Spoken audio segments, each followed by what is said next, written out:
हाँ तो प्यारे बच्चों, कैसे हो आप सब। मैं मिशन टू वाले सर आप सभी का स्वागत करते हैं इस यूट्यूब चैनल मिशन टू पर।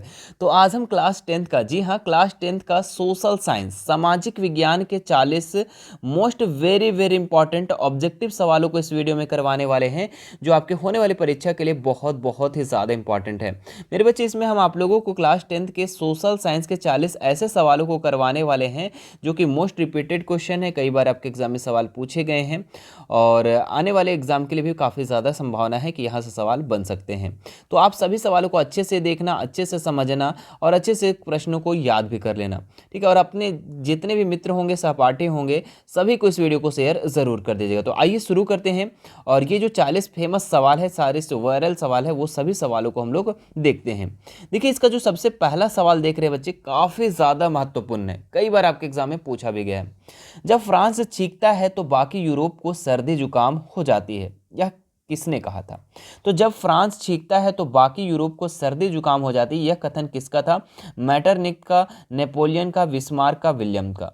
तो ये जो कथन था बच्चों, मैटरनिक का कहना था कि जब फ्रांस छींकता है तो बाकी यूरोप को सर्दी जुकाम हो जाती है, यह मैटरनिक जी बोले थे। चलिए अगला सवाल देखते हैं हम लोग। दूसरा नंबर क्या दिया हुआ है। 1804 की नागरिक संहिता को आमतौर पर जाना जाता है, किस नाम से जाना जाता है। चुनाव संहिता, नेपोलियन संहिता, हम्मुराबी विधि संहिता, इनमें से कोई नहीं। तो 1804 की नागरिक संहिता जो था, ठीक है, नेपोलियन बॉन्ड के द्वारा, उसमें क्या था, आमतौर से किस क्या चीज़ जाना जाता था, नेपोलियन संहिता के नाम से जाना जाता था। तो ऑप्शन नंबर 20 का राइट हो जाएगा। आगे देखते हैं नेक्स्ट। बाबा रामचंद्र कौन थे। स्वतंत्रता सेना, गिरमिटिया मजदूर, क्रांतिकारी, शांति दूत। ठीक है, तो बाबा रामचंद्र जो थे ये गिरमिटिया मजदूर थे। कैसे मजदूर थे, गिरमिटिया मजदूर थे। तो ऑप्शन नंबर 20 का राइट हो जाएगा। गांधी इरविन समझौता कब हुआ था। तो गांधी इरविन जो समझौता हुआ था ये 5 मार्च 1931 को हुआ था। ठीक है, तो ऑप्शन नंबर 20 का राइट हो जाएगा। मैं अब बच्चों सभी प्रश्न के आपके ऑप्शन को नहीं पढ़ने वाला हूं, मैं जल्दी जल्दी कोशिश करूंगा, क्योंकि जितना ज़्यादा मेरे बच्चे आप एग्जाम के लिए प्रैक्टिस करोगे उतना ज़्यादा आपको फायदा होगा। तो इसलिए मैं कोशिश कर रहा हूँ कि आप लोग को बिना ऑप्शन का जल्दी जल्दी से आंसर को आप लोग को बता दूँ, ताकि आप लोग का टाइम भी ज़्यादा ज़ाया ना हो। अब देखिए यहाँ पे क्या है, 5वां नंबर सवाल कि बंकिम चंद्र चट्टोपाध्याय द्वारा रचित वंदे मातरम गीत किस उपन्यास से लिया गया है।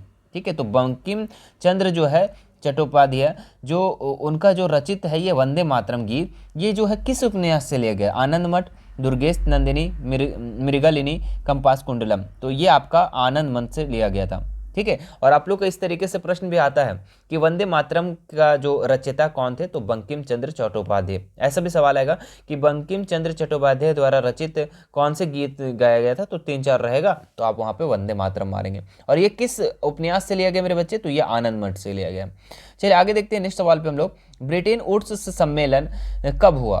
तो ये कब हुआ था, 1942, 1944, 1946, 1948। तो ब्रिटेन वुड्स सम्मेलन जो हुआ था ये मेरे बच्चे कब हुआ था, तो ये आपका 1944 में हुआ था। तो ऑप्शन नंबर 20 का राइट हो जाएगा। आगे बढ़ते हैं हम लोग नेक्स्ट सवाल पर। क्या दिया गया है, किस उद्योग स्पिनिंग जेनी मशीन का इस्तेमाल शुरू हुआ। ठीक है, स्पिनिंग जेनी होगा यहाँ पर।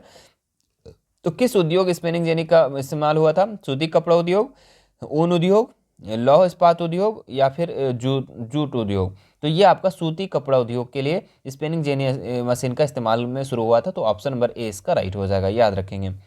आगे देखते हैं हम लोग, किस समाचार पत्र ने वानक्लियर प्रेस एक्ट से बचने के लिए रातों रात अपनी भाषा बदल दी। ठीक है, तो कौन सा था, तो ये आपका था अमृत बाजार पत्रिका, है ना। तो ऑप्शन नंबर सी इसका राइट हो जाएगा, है ना। किस समाचार पत्र ने वन क्यूलर प्रेस एक्ट से बचने के लिए रातों रात अपना भाषा बदले थे, तो अमृत बाजार पत्रिका, ऑप्शन नंबर सी इसका राइट हो जाएगा।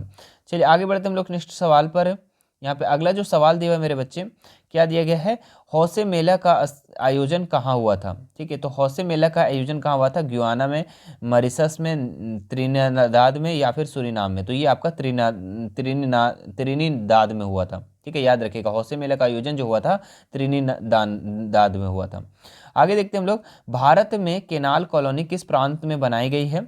तो उत्तर प्रदेश, मध्य प्रदेश, पंजाब, राजस्थान। तो ये पंजाब में बनाया गया है ना। भारत के केनाल कॉलोनी किस प्रांत में बनाई गई है, तो ये आपका पंजाब में बनाई गई है, याद रखेंगे। आगे बढ़ते हम लोग, श्रीलंका स्वतंत्र राष्ट्र कब बना, है ना। 1946, 1947, 1948, 1948। ये आपका 1948 में हुआ था। मैंने पिछली वीडियो में भी आप लोगों को बताया था कि हमारा भारत जो है कब आज़ाद हुआ था, भारत स्वतंत्र राष्ट्र कब बना था, तो ये बना था 1947 में। और जस्ट एक साल बाद यहाँ पर क्या हुआ था, एक साल बाद श्रीलंका भी स्वतंत्र राष्ट्र बना था। आगे देखेंगे हम लोग। यूरोपीय संघ का मुख्यालय कहाँ स्थित है, तो ये आपका जेनेवा में स्थित है ना, स्विट्जरलैंड के जेनेवा में स्थित है। ऑप्शन नंबर 20 का राइट हो जाएगा, याद रखेंगे मेरे बच्चे। आगे अगला सवाल हम लोग यहाँ पे देखते हैं। अच्छा सॉरी, यहाँ पे आपका ब्रुसेल्स में होगा, है ना, मैंने सोचा था यहाँ पे WTO के बात कर रहा है यहाँ पर, ठीक है, वर्ल्ड ट्रेड ऑर्गेनाइजेशन के बारे में हमने सोचा था। ठीक है, तो यूरोपीय संघ का मुख्यालय जो है ये आपका ब्रुसेल्स में है ना, याद रखेंगे। ऑप्शन नंबर इसका राइट हो जाएगा। और WTO का बात करेगा तब आपका जेनेवा में। आगे बढ़ते हम लोग नेक्स्ट सवाल पर। संयुक्त राज्य अमेरिका में किस प्रकार की शासन प्रणाली है, तो संसदीय, अधिशात्मक या फिर रासायनिक तानाशाही। तो संयुक्त राज्य अमेरिका में किस प्रकार की शासन प्रणाली है, तो यहाँ पे अधिशात्मक है, तो ऑप्शन नंबर 20 का राइट हो जाएगा। आगे देखते हैं हम लोग। पंचायती राज को शक्तिशाली और प्रभावी बनाने के लिए संविधान 73वां संशोधन कब किया गया था, ठीक है, तो ये कब किया गया था, तो 1959 में, 69 में, 92 में या 96 में। तो पंचायती राज को शक्तिशाली और प्रभावी बनाने के लिए संविधान में 73वां संशोधन जो किया गया था, ये जो किया गया था बच्चे, ये आपका 1992 में किया गया था। अगला सवाल हम लोग यहाँ पर देखते हैं, क्या दिया गया है। सामाजिक भेदभाव किसके कारण उत्पन्न होता है, जाति, धर्म, भाषा, उपयुक्त से भी। हाँ, तो सामाजिक जो भेदभाव उत्पन्न होता है ये जाति से भी, धर्म से भी और भाषा से भी, तो उपयुक्त से भी इसका राइट आंसर हो जाएगा, ऑप्शन नंबर डी। आगे बढ़ते हैं मेरे बच्चे। क्या सवाल दिया गया, राजनीतिक दलों के विषय में निम्नलिखित में से कौन कथन सही नहीं है। तो राजनीतिक दल चुनाव में भाग लेते हैं, ये तो सही है, ये कथन सही है हमारा। राजनीतिक दल जनमत निर्माण में महत्वपूर्ण भूमिका निभाते हैं, ये भी सही बोल रहा है। राजनीतिक दल सरकार के नीतियों एवं कार्यक्रमों में को जनता के सक्षम रखते हैं, समझ रखते हैं, तो ये भी सही है। राजनीतिक दल केवल अपने सदस्यों के हितों के ख्याल रखते हैं, ना ये गलत है, ठीक है, ये जो है कथन असत्य है, सही नहीं है। यह बोल रहा है कि राजनीतिक दल जो है केवल अपने सदस्यों के हितों को ध्यान में, नहीं, पूरे जनता का, है ना, पूरे जनता का, जो पूरे पब्लिक का ध्यान रखती है ना, अपने सदस्य के सिर्फ हित के लिए काम नहीं करती है। तो ये आपका जो हो जाएगा, ये कथन सही नहीं हो जाएगा, ऑप्शन नंबर डी इसका राइट हो जाएगा। आगे बढ़ते हम लोग। फेडेकोर का संबंध है, देखिए आप लोग को कई बार बता चुके हैं, फेडेकोर का जो संबंध था पानी के निजीकरण के विरुद्ध आंदोलन करना, है ना, तो ऑप्शन नंबर सी इसका राइट हो जाएगा, है ना। किससे संबंध था, तो पानी के निजीकरण के विरुद्ध में आंदोलन। इस्माइल यूज ब्यूटीफुल किसकी रचना है, महात्मा गांधी के, चेतन भगत का, EF सुमाकर का, या फिर रविंद्रनाथ टैगोर का। तो इस्माइल इज ब्यूटीफुल की रचना जो है ये आपका EF सुमाकर के द्वारा किया गया है, तो ऑप्शन नंबर सी इसका राइट हो जाएगा। आगे बढ़ते हैं हम लोग नेक्स्ट। प्रोजेक्ट टाइगर कब आरंभ की गई, तो प्रोजेक्ट टाइगर का जो आरंभ हुआ था ये आपका 1973 में हुआ था, याद रखेंगे, ऑप्शन नंबर डी इसका राइट हो जाएगा। चलिए आगे बढ़ते हैं मेरे बच्चे नेक्स्ट सवाल पर। क्या दिया गया, निम्न में से कौन जल दुर्लभता के कारण है, तो असमान वर्षा वितरण, तीव्र औद्योगिकरण, अधिक जनसंख्या, उपयुक्त सभी हो जाएगा, है ना।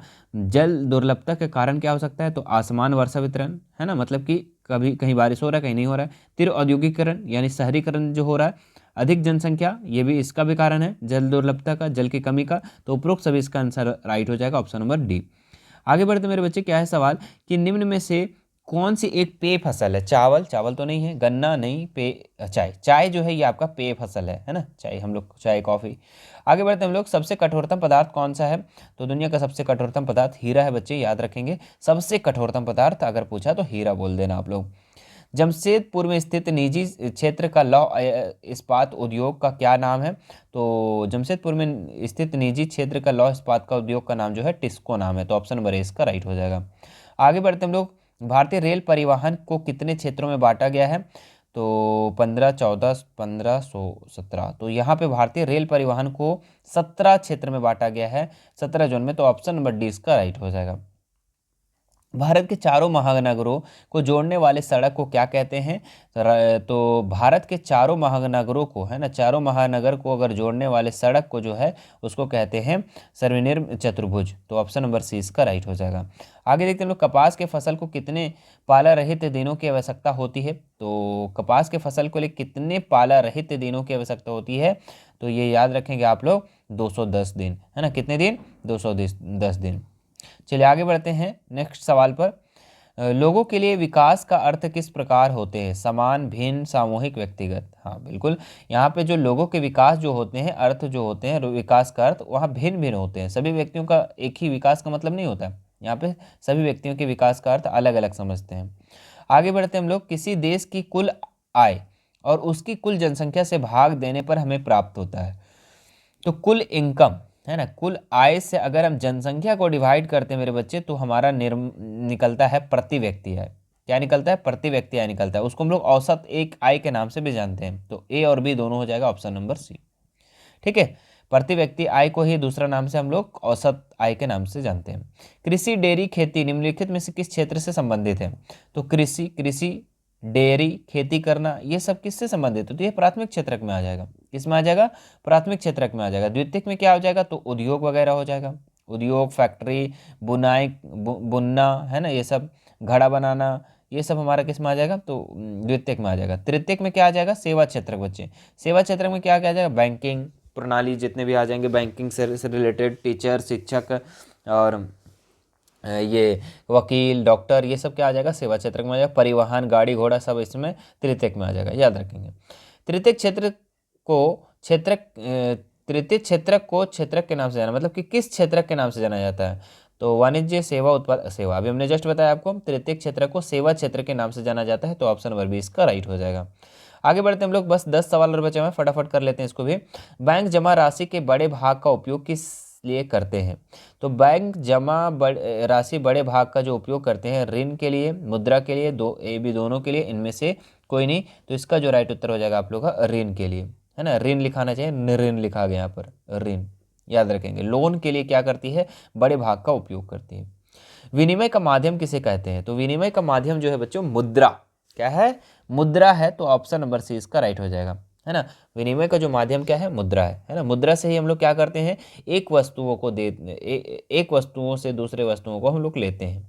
यानी कि हम कोई भी चीज़ खरीदते हैं तो हम मुद्रा देते हैं, कोई भी चीज़ को लेना होता है तो मुद्रा देते हैं, कुछ चीज़ बेचना होता है तो मुद्रा प्राप्त करते हैं। ठीक है, तो ये एक माध्यम है मेरे बच्चे। तो ऑप्शन नंबर सी इसका राइट हो जाएगा।